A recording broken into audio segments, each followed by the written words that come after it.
Hmm, God, you guys are welcome back to the channel. Like, let me just take a deep breath because, first of all, I want to appreciate Lolo Mbakara and MC Bakara for let me just say, for the strength, yeah, for them to even come out to share this story. Like, this is a very, very heavy story that I have heard. I got like I got into emotions, like different kinds of thinking, and I felt really pity for them. Like seriously, hearing their story, you guys, I won't lie, it didn't really touch me. Like who is this story not going to touch? Like if this story not touch you, you get stone hearts.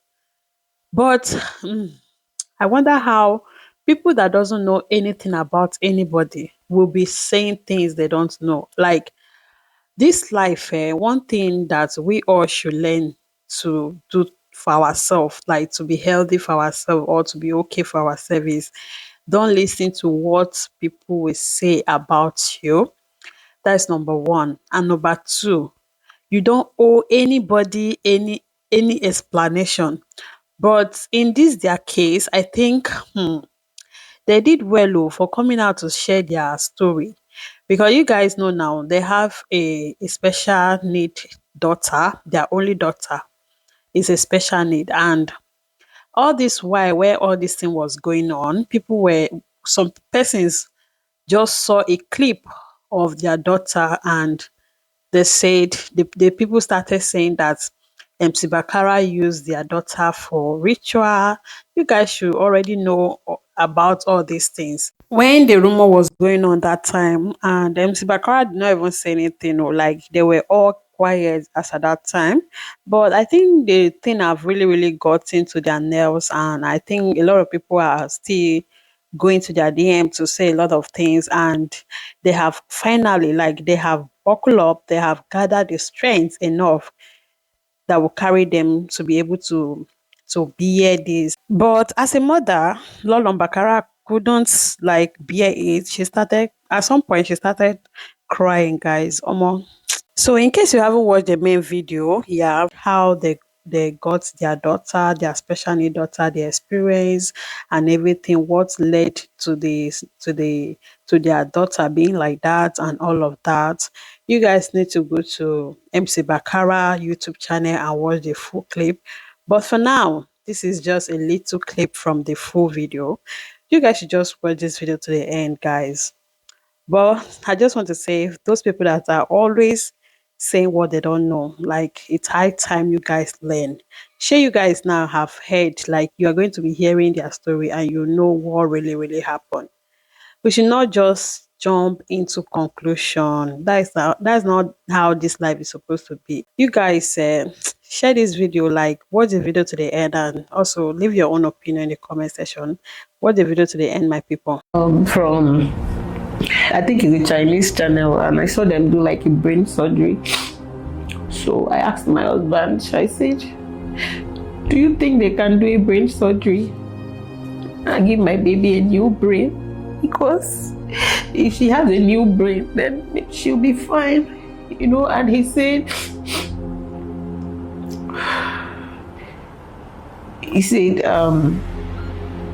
do we want to test it? Do you know what it means to open the skull of this child?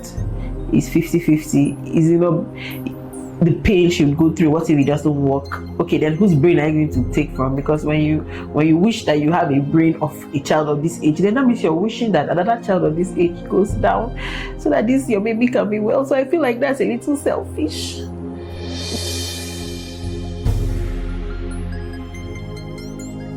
Hi everyone. So today I was just led, and I felt like it is time we come up on social media, which happens to be like our office where we work, to talk about something very important in our lives.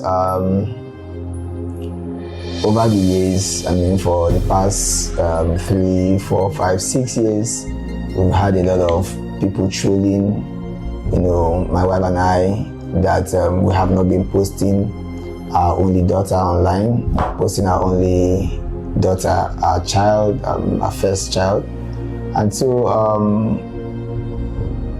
not as if we shied away from it, but we felt like it wasn't too necessary at some point. But I think because we do a lot of family content, and so we show our kids online all the time, so people really want to know why are we not showing our only daughter, who happens to be our first child. So today we just want to come out and probably clear the air, and then clear the doubts of these people who have been mocking us and trolling us. Of course, you know, as I was discussing with my wife, I simply say, I told her that we just let them know that you shouldn't even mock the pains you do not understand, because I mean, as parents, we have some pains that has been quite very excruciating, but we decided to keep it aside and just move on with life. So I'm going to tell you about our only daughter and why we have not been posting her. Should I go ahead? Yeah, please. All right. So of course in 2015 was when we got married, and in 2016 my wife delivered of our baby girl.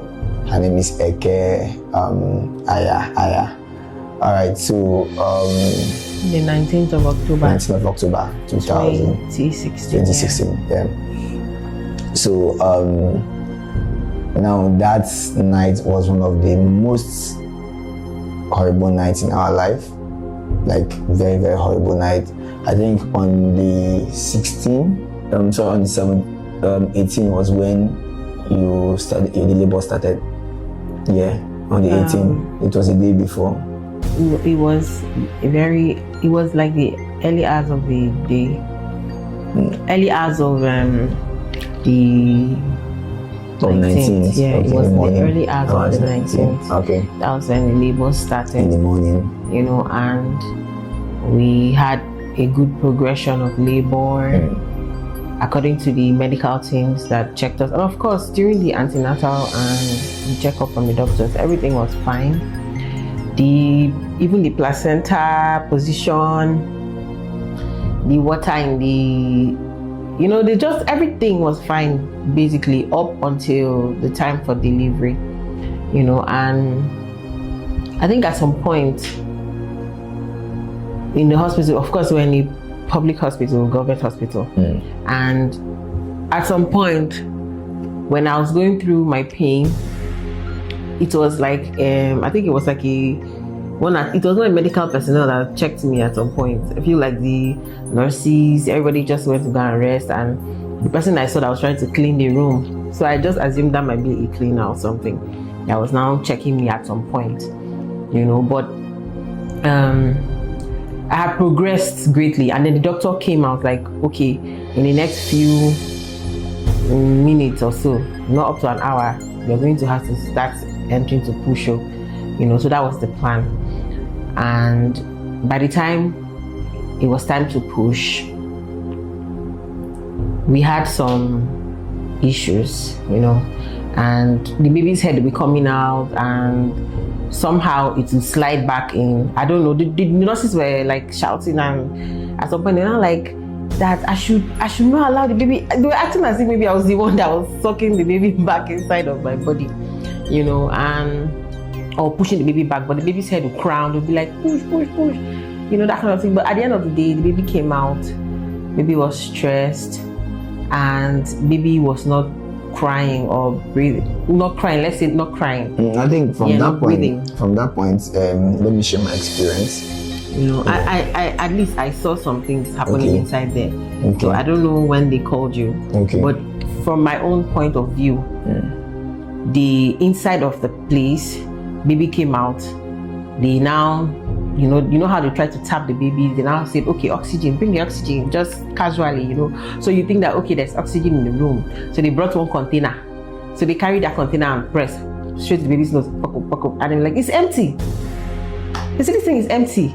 There's no oxygen here. Can you bring oxygen? So that's where the whole drama started.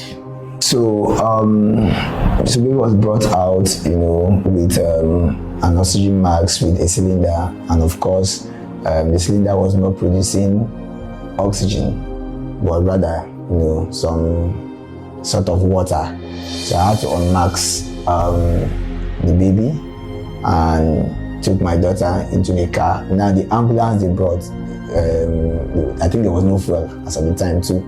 So I was left with the only option to drive with the baby. So my mother-in-law stepped into the car, and then we drove from General Hospital then to another hospital, the teaching hospital. And so in other words, what this actually meant was that in the whole of the hospital, there was no oxygen. No oxygen, yeah. So this is a baby that was gasping for air. For air already from the labor room, and now has no oxygen. To be transported, still gasping. For about over 5 to 10 minute distance, and then even getting to teaching hospital again, we have to start filling forms and buying cards and all of that. And then the oxygen was still not in the building, so they had to send someone they had to say one of you people had to go to outside of there, down a little bit to get the oxygen, the because little distance. I was there with my friends as well.